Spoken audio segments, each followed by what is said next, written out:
कहानी है और ये उस वक्त की कहानी है जब मैं ज़िंदा था। हाँ, अब मैं मर चुका हूँ। उस रात काफ़ी बारिश हो रही थी और इस वक्त रात के 11:30 हो रहे थे।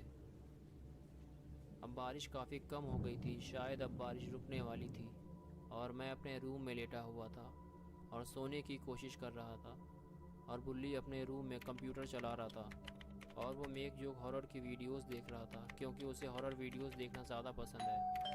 और तभी बेल बजने की आवाज़ आई और तभी बुल्ली बोला, कुल्ली देखो यार, इतनी रात में कौन आया है। और मैं उठकर चला गया, लेकिन वहाँ तो कोई नहीं था। हाँ, ज़मीन पर कुछ पैरों के निशान बने हुए थे और वहाँ एक डॉल रखी हुई थी। बुल्ली ने पूछा, कौन आया है गुल्ली? मैंने कहा, भाई कोई नहीं, बस ये डॉल ही रखी हुई थी। बुल्ली ने कहा, लेकिन ये डॉल हमारे दरवाजे पर कौन रख गया है और क्यों?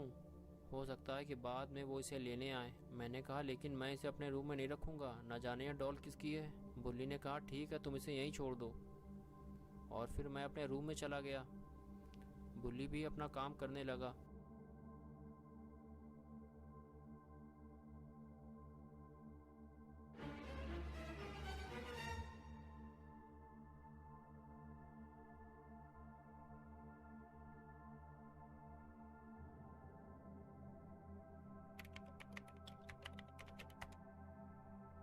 और तभी मैंने देखा कि वो डॉल मेरे बेड के पास खड़ी हुई है।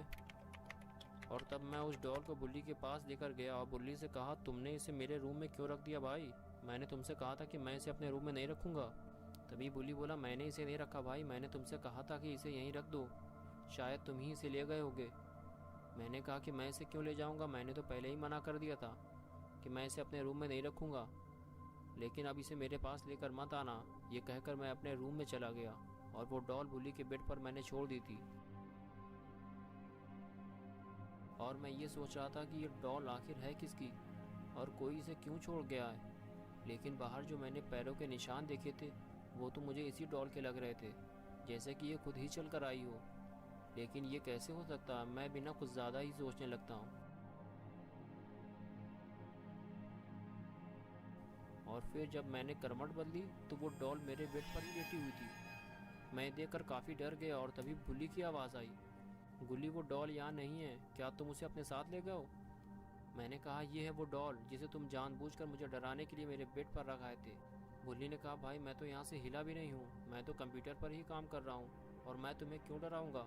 मैंने कहा, ठीक है, अब मैं इसे स्टोर रूम में बंद करने जा रहा हूँ।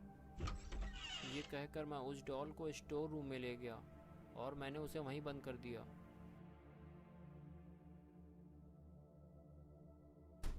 फिर मैं बुल्ली के पास गया और बुल्ली से कहा कि मुझे ये डॉल बड़ी अजीब लग रही है और अगर तुमने इसे मेरे रूम में नहीं रखा था तो वो मेरे पास कैसे आ गई? मुझे इससे डर लगने लगा है। बुल्ली ने कहा, ये सिर्फ एक डॉल है और कुछ नहीं, इसमें डरने की क्या बात है।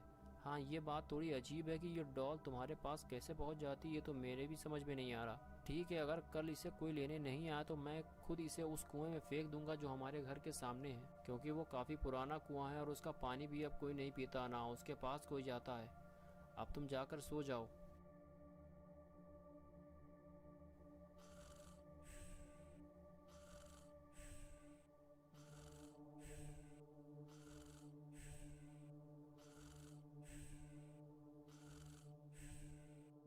और उसके बाद मैं अपने रूम में सोने के लिए चला गया।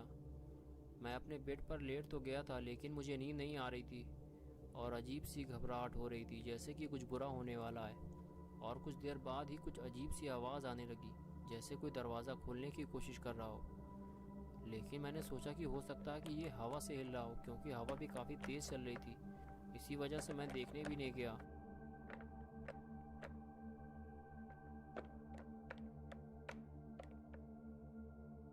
और फिर दरवाज़ा खुलने की आवाज़ आई, जिसने मेरी धड़कनों को बढ़ा दिया, क्योंकि मैं जानता था कि हवा कितनी भी तेज़ हो लेकिन दरवाज़ा अपने आप नहीं खुल सकता।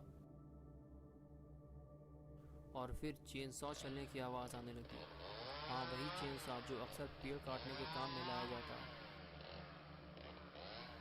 लेकिन वो तो स्टोर रूम में रखा हुआ था। फिर मुझे याद आया कि वो डॉल भी मैंने स्टोर में बंद कर दिया था। कहीं उसने स्टोर का दरवाज़ा तो नहीं खोल लिया। अगर इस डॉल ने कुछ गड़बड़ की ना तो आज इसकी शामत आ जाएगी। मैं उसे उठाकर बाहर फेंक दूंगा। और मैं फ़ौरन उठकर गया तो देखा कि वो डॉल स्टोर से बाहर आ चुकी थी और उसके हाथ में चेन सा था और वो बिल्ली की गर्दन काट रही थी और अब उसका सर धड़ से अलग हो चुका था। और ये देखकर मैं बहुत ज़्यादा डर गया और मैं सीधे घर से बाहर भागा और वो मेरे पीछे पीछे आने लगी, लेकिन मैं भागता रहा क्योंकि मैं मरना नहीं चाहता था।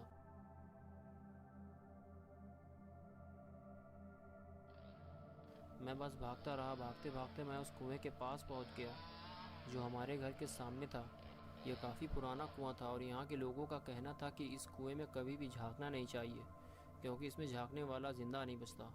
और कभी कभी इस कुएं के आसपास कुछ चीज़ें भी पड़ी मिलती थी, जैसे कि खिलौने, खाने की चीज़ें और पैसे, लेकिन उन्हें कोई नहीं उठाता था क्योंकि सब जानते थे कि ये एक छलावा है, क्योंकि हर साल ये कुआं किसी न किसी की जान लेता है। और अब मुझे यकीन हो गया था कि ये डॉल भी इसी कुएं से आई है और इसे हमें अपने घर में नहीं रखना चाहिए था, लेकिन इसे रखने की सज़ा हमें मिल चुकी थी। मेरा दोस्त बुल्ली मर चुका था, लेकिन मैं मरना नहीं चाहता था। मैं बस छुपा हुआ था और ये सोच रहा था कि वो डॉल जहाँ से भी आई है वो वापस चली जाए। और तभी कुएं में कुछ गिरने की आवाज़ आई। मुझे लगा कि वो डॉल शायद इसी कुएं से आई थी और इसी कुएं में वापस चली गई है। और तभी मैंने उस कुएं में झांक कर देखा, लेकिन मैं एक बात भूल गया कि इस कुएं में झांकने वाला ज़िंदा नहीं बचता। और कुएं में झांकने की कीमत मैंने अपनी जान देकर चुकाई।